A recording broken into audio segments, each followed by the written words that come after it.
ഹരേ കൃഷ്ണ. കൃഷ്ണം വന്ദേ ജഗദ്ഗുരു. എല്ലാവർക്കും നമസ്കാരം. ഗുരുകുലം യൂട്യൂബ് ചാനലിൻ്റെ പുതിയൊരു വീഡിയോയിലേക്ക് എല്ലാവർക്കും സ്വാഗതം. നമുക്കറിയാം, ഇത് കലിയുഗമാണ്.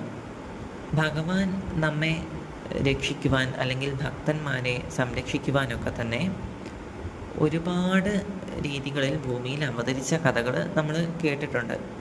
എന്നാൽ ഇന്ന് ഞാൻ പറയുവാൻ പോകുന്നത് തൻ്റെ ഭക്തൻ പോലും അറിയാതെ ഭഗവാൻ ഒരു ഭക്തനെ സഹായിച്ച കഥയാണ്. ഈ കഥ നടക്കുന്നത് രാജസ്ഥാനിലാണ്. രാജസ്ഥാനിൽ പണ്ട്, അതായത് ഈ ഒരു കലിയുഗത്തിൻ്റെ തുടക്ക കാലഘട്ടത്തിലൊക്കെ തന്നെ ഹരിപാലൻ എന്നു പേരായ ഒരു ധനവാനായ ബ്രാഹ്മണൻ ജീവിച്ചിരുന്നു. അദ്ദേഹത്തിന് ഒരുപാട് ധനമുണ്ടായിരുന്നു. അങ്ങനെ അദ്ദേഹത്തിന് തൻ്റെ വാർദ്ധക്യകാലമായിട്ടും ഒരു പുത്രൻ ഉണ്ടായിരുന്നില്ല. അങ്ങനെ അനവധി ചികിത്സകൾക്ക് ശേഷം അദ്ദേഹം പുത്രകാമേഷ്ടി യാഗം നടത്തിയിട്ട് ഒരു പുത്രനെ അദ്ദേഹത്തിന് ലഭിച്ചു. പക്ഷേ വാർദ്ധക്യത്തിൽ ലഭിച്ചൊരു പുത്രനായതുകൊണ്ട് തന്നെ ഈ ഒരു മകനെ ആ ബ്രാഹ്മണൻ വളരെ ലാളിച്ചാണ് വളർത്തിയത്. അതുകൊണ്ട് തന്നെ എപ്പോഴും മകനെ അടുത്ത് തന്നെ വേണമെന്ന് വിചാരിച്ചിട്ട് ഈ കുട്ടീനെ അധികം പഠിപ്പിച്ചിട്ടൊന്നുമില്ല, പഠിക്കാനൊന്നും വിട്ടില്ല. പക്ഷേ ചെറുപ്പം മുതൽ തന്നെ ഈ ഒരു കുട്ടിക്ക് കൃഷ്ണഭക്തിയെ പറ്റിയിട്ട് പറഞ്ഞു കൊടുത്തു. അതായത് നമ്മുടെ രാജസ്ഥാനിലൊക്കെ അല്ലെങ്കിൽ ഗുജറാത്തിൻ്റെ കച്ച് മേഖലകളിലൊക്കെ തന്നെ ശ്രീകൃഷ്ണ ഭക്തർ ഒരുപാടുണ്ടല്ലോ. അപ്പോൾ ഈ ഒരു കൃഷ്ണഭക്തി നന്നായിട്ട് ഈ അച്ഛൻ മകന് പഠിപ്പിച്ചു കൊടുക്കുകയാണ്. അങ്ങനെ മകൻ്റെ വിവാഹം കഴിഞ്ഞു.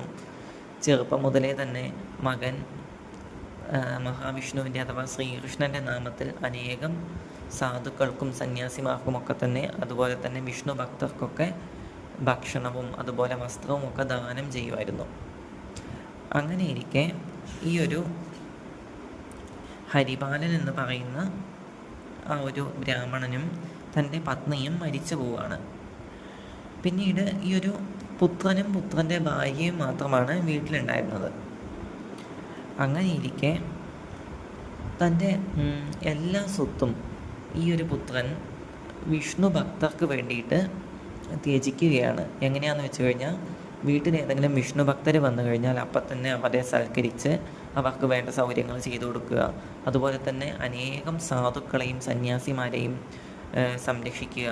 അതുപോലെ അവർക്ക് വേണ്ട വസ്ത്രങ്ങളും ഭക്ഷണവും എല്ലാം തന്നെ സൗകര്യങ്ങളും ഒരുക്കി കൊടുക്കുക. അങ്ങനെ തൻ്റെ കയ്യിലെ സ്വത്ത് മുഴുവനും തീർന്നു പോവുകയാണ് ഈ ഒരു കൃഷ്ണഭക്തന്. എന്നാലും ഈ ഒരു വ്യക്തി, സാധാരണ നമ്മളൊക്കെ ആണെങ്കിൽ നമ്മുടെ ഒരു വരുമാനത്തിൻ്റെ ഒരു ചെറിയ അംശം പോലും ഭക്തന്മാർക്ക് വേണ്ടി ഉപയോഗിക്കാൻ ആഗ്രഹിക്കുന്ന ആളുകളല്ല. ചില ആളുകൾ കൊടുത്തു കഴിഞ്ഞാലും ഒരു പരിധി കഴിഞ്ഞാൽ കൊടുക്കില്ല. പക്ഷേ ഈ ഒരു വ്യക്തിയാണെങ്കിൽ തൻ്റെ സ്വത്ത് കഴിഞ്ഞിട്ടും തൻ്റെ ഭാര്യയുടെ ആഭരണങ്ങളും വിറ്റ് വീണ്ടും സാധുക്കളെയും വൈഷ്ണവരെയും സംരക്ഷിച്ചുകൊണ്ടേയിരുന്നു. അതും കഴിഞ്ഞ് തൻ്റെ ഭാര്യയുടെയും ഈ ആഭരണങ്ങളൊക്കെ കഴിഞ്ഞപ്പോൾ തൻ്റെ പാർപ്പിടവും അതുപോലെ തന്നെ സ്ഥലങ്ങളും ഒക്കെ തന്നെ വിറ്റിട്ട് സാധുക്കളെ സംരക്ഷിച്ചു. അതും കഴിഞ്ഞ് അവസാനം എന്ത് ചെയ്തു എന്ന് വെച്ച് കഴിഞ്ഞാൽ, ആളുകളോട് ഭിക്ഷ യാചിച്ചിട്ട് സാധുക്കളെ സംരക്ഷിക്കുവാൻ തുടങ്ങി. അങ്ങനെ ഭിക്ഷ യാചിച്ചിട്ട് ഇനിയും കിട്ടില്ല എന്നായപ്പോൾ ഒടുവിൽ നാട്ടിൽ മോഷണം നടത്താൻ തുടങ്ങി. മോഷണം നടത്തി, രാത്രിക്ക് പോയി മോഷണം നടത്തും. എന്നിട്ട് രാവിലെ വന്നിട്ട് അത് സാധുക്കളുടെ സംരക്ഷണത്തിനും വൈഷ്ണവരുടെ സംരക്ഷണത്തിനും വേണ്ടി വീതിച്ചു കൊടുക്കും. പക്ഷേ ഒരു തുള്ളി ധനം പോലും തൻ്റെയോ തൻ്റെ ഭാര്യയുടെയോ ആവശ്യത്തിന് വേണ്ടിയിട്ട് അദ്ദേഹം ചെലവഴിച്ചിരുന്നില്ല. അങ്ങനെ അവസാനം മോഷണവും വയ്യാന്നായപ്പോൾ പിടിച്ചു പറിക്കാൻ തുടങ്ങി. എങ്ങനെയാണ് പിടിച്ചു പറിക്കുന്നതെന്ന് വെച്ച് കഴിഞ്ഞാൽ, വനത്തിൽ പോയിട്ട് അതുവഴി വരുന്ന സഞ്ചാരികളായ ആളുകളുടെ ധനമൊക്കെ പിടിച്ചു പറിച്ച് സാധുക്കളെയും വൈഷ്ണവരെയും സംരക്ഷിക്കുവാനും അവരുടെ കാര്യങ്ങൾ നിറവേറ്റി കൊടുക്കുവാനും തുടങ്ങി. പക്ഷേ ഈ പിടിച്ചു പറിക്കുന്ന സമയത്തൊന്നും തന്നെ ഇദ്ദേഹം ആരെയും കൊല്ലുകയൊന്നും ചെയ്തിട്ടുണ്ടായിരുന്നില്ല. അങ്ങനെ അവസാനം ഈ ഒരു വഴിയും കൂടെ ഇല്ലാണ്ടായി. നാട്ടിൽ ഇയാൾ ദരിദ്രനായതുകൊണ്ട് തന്നെ എല്ലാവരും ഇയാളെ കളിയാക്കാനും തുടങ്ങി. ആകെയുള്ള പണ്ട് ധനവാനായിരുന്ന സമയത്തുണ്ടായിരുന്ന ഒരു പരിഗണനയൊന്നും കിട്ടാണ്ടായി. അങ്ങനെ എല്ലാവരും കളിയാക്കിയിട്ട് കൂടെ ആ ഒരു ഭക്തൻ തൻ്റെ ഭക്തിയുത സേവനം തുടർന്നുകൊണ്ടേയിരുന്നു. അങ്ങനെയിരിക്കെ ഒരു ദിവസം ആ ഒരു ഗൃഹത്തിലേക്ക് 2 വൈഷ്ണവ ബ്രാഹ്മണരെത്തി. അവർ ഏതോ ഒരു ദൂര തീർത്ഥാടനത്തിന് പോകുന്ന വഴിയായിരുന്നു. പക്ഷേ വീട്ടിലാണെങ്കിൽ ഒന്നും തന്നെ ഉണ്ടായിരുന്നില്ല അവർക്ക് കൊടുക്കുവാൻ വേണ്ടിയിട്ട്. അങ്ങനെ ഇരിക്കുമ്പോൾ ഈ ഒരു വ്യക്തി അദ്ദേഹത്തിൻ്റെ ഭാര്യയോട് പറയും, ഇവർക്ക് എന്തെങ്കിലും ദാനം നൽകുവാൻ സാധിച്ചില്ല എങ്കിൽ ഞാൻ മരിച്ചു കളയും. കാരണം ഇത് എൻ്റെ ജീവിത വ്രതമായിട്ട് ഞാൻ കൊണ്ടു നടക്കുന്നൊരു കാര്യമാണ്. അപ്പോൾ ആ ഒരു കാര്യം നടത്തുവാൻ സാധിച്ചില്ല എന്ന് വെച്ചാൽ പിന്നെ ഞാൻ ജീവിച്ചിരിക്കുന്നതിൽ അർത്ഥമില്ല എന്ന് ഭാര്യയോട് പറയും. അപ്പം ഭാര്യ പറയും, അങ്ങനെയെങ്കിൽ ഞാനും അങ്ങയെ അനുഗമിക്കും, ഞാനും അങ്ങയുടെ കൂടെ മരിക്കും. കാരണം അങ്ങില്ലാണ്ട് പിന്നെ ഭൂമിയിൽ ഞാൻ ജീവിച്ചിരുന്നിട്ട് കാര്യമില്ലല്ലോ. അങ്ങനെ ഇത്രയും പരിതാപകരമായിരിക്കുന്ന സമയത്ത്